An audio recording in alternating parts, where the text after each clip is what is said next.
नमस्कार, आप देख रहे हैं इंडिया न्यूज नेटवर्क लाइव। दाना के मोरखल में अवैध खनन मामले में प्रशासन द्वारा हुई कार्रवाई पर जितेंद्र मारू ने उठाए सवाल। दाना के समाजसेवी एवं जिम्मेदार नागरिक जीतू भाई मारू ने प्रशासन द्वारा जारी की गई प्रेस नोट पर शंका जताई। 18 मई को सिलवासा मामलतदार की टीम ने मिट्टी और मोरम के अवैध खनन पर कार्रवाई की और इस संबंध में एक प्रेस विज्ञप्ति भी जारी की।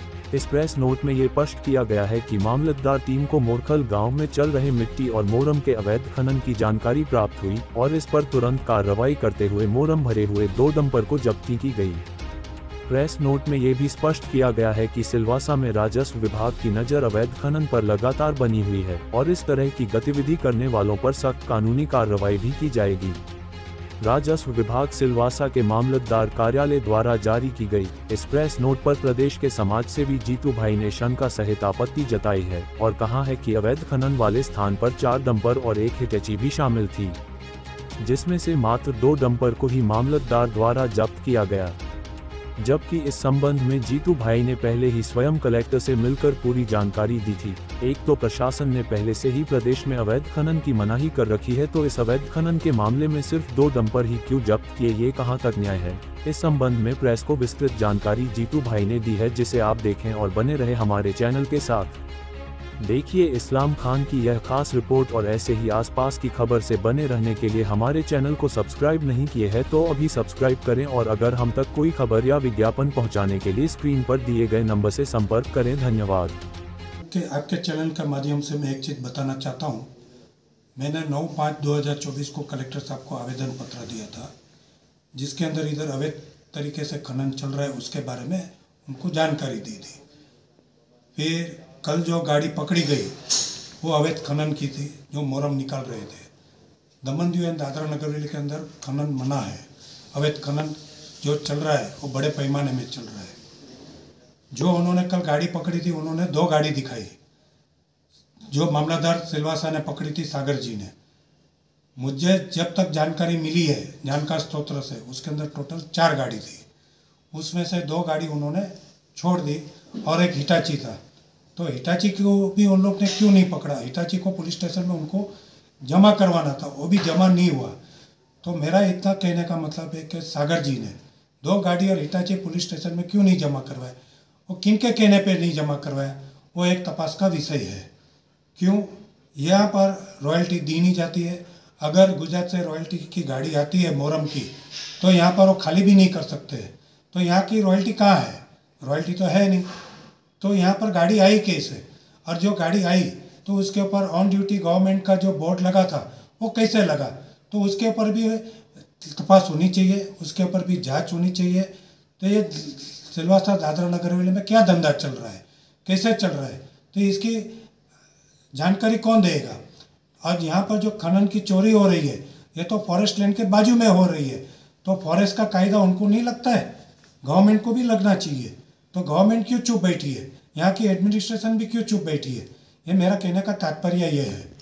मैं अभी जाके खुद फोटोग्राफ निकल के आया हूँ, मैं खुद अभी उसका वीडियोग्राफी करके आया हूँ। वो जो हिटाची था एक जन के घर पे पड़ा है, वो बिना नंबर के है, मेरे पास सब सारे फोटोग्राफ है। और यही चीज़ मैंने कलेक्टर साहब को जब भी मैं मिलने गया था पर्सनली, तभी मैंने सब चीज़ बताया था। और कल ये रेड जो हुई है, ये रेड सही मानों में सही हुई है। पर जो 2 गाड़ी गई और हिटाची जो उसके अंदर पुलिस स्टेशन में जमा नहीं करवाया गया, उसके लिए एक प्रश्न है कि क्यों नहीं करवाया गया। तो इसका रोल क्या है वो सागर जी जानते हैं, मामलादार साहब है, वो अच्छी तरह से जानते हैं कि उसके अंदर जमा होना चाहिए था, तो क्यों नहीं किया गया। क्या करेंगे आप आगे आने उस पर आगे क्या कार्रवाई करोगे आप? मैं आगे जाके इसका कंटेम्प्ट प्रोसीडिंग कोर्ट के अंदर करने वाला हूँ, मेरे पिटीशन के अंदर। और दूसरी चीज़, जो इसके अंदर कसूरवार है तो मेरी ओर से मैं FIR भी कराऊंगा। जब नहीं किया था, मैंने ओवरऑल जनरल मैंने कंप्लेन की थी कि यहाँ पर ऐसा खनन चल रहा है और ये सब चीज़ यहाँ पर स्टॉप होनी चाहिए। और खनन के साथ यहाँ पर ब्लैक ट्रैप यानी कि पत्थर, वो भी यहाँ पर अवैध तरीके से खनन हो रहा है और ये रुकना चाहिए। और ये नेचर के खिलाफ है, जिसकी कोई परमिशन ही नहीं है। और ये सब हो रहा है गवर्नमेंट लैंड के अंदर, फॉरेस्ट लैंड के अंदर और वाइल्ड लाइफ सेंचुरी के बाजू में। जीतू भाई, एक समय था यहाँ के लोग भी व्यापार करते थे, यहाँ पे भी रॉयल्टी मिलती थी, कुछ कारणों से बंद हो गया है, तो उसके लिए आप कुछ आने वाले दिनों में कोई आवाज़ उठाओगे? देखो, यहाँ पर जो चीज़ चल रही थी पहले, जो बंद हुई, तो बंद किसके कारण हुई? एडमिनिस्ट्रेशन के कारण बंद हुई, क्योंकि एडमिनिस्ट्रेशन चाहती थी कि यहाँ पर अनाप शनाप धंधा हुए और अनाप शनाप काम हुए। और आज तक किसी ने, कोई पण कलेक्टर या कोई पण एडमिनिस्ट्रेटर ने माइनिंग का कोई भी नोटिफिकेशन बाहर नहीं निकाला। जो नोटिफिकेशन उन्होंने बाहर निकाला था, वो भी उन लोग ने अपने आप से खारिज करके दूसरा नोटिफिकेशन निकाला, जिसके अंदर उन लोग ने कोई पण माइनिंग के अंदर कोई भी इलीगल माइनिंग होता है तो उसके अंदर पेनल्टी की प्रावधान थी। वो कहाँ है आज की तारीख में? तो सही ढंग से माइनिंग का जो नोटिफिकेशन निकलना था वो आज की तारीख में उन लोग ने निकाला नहीं है। तो यहाँ पर अवैध ढंग से खनन कैसे चल रहा है? पुलिस स्टेशन में जाके आया हूँ, साइली पुलिस स्टेशन में। उसमें एक गाड़ी सिलवासा पासिंग की है और एक गुजरात पासिंग की है। जो 2 गाड़ी छोड़ी वो कहाँ की थी, वो कैसे छोड़ी, उसका कारण क्या है? वो मेरे से जास्ती अच्छा है, मामलादार साहब खुद बतावे कि उसका छोड़ने का कारण क्या था। उनके ऊपर कोई प्रेशर था, किसी ने उनको ऑर्डर दिया था कि गाड़ी छोड़ने का। और जो हिटाची थी, बिना हिटाची से इतना बड़ा खनन नहीं होता है, तो हिटाची को भी उन्होंने क्यों पुलिस स्टेशन में जमा नहीं करवाया?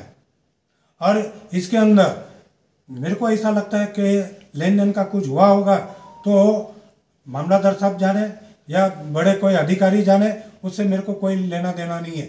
उसकी जांच होगी तो मैं आगे जाके उसकी जांच का मैं कहीं ना कहीं मैं इसका एप्लीकेशन करूंगा।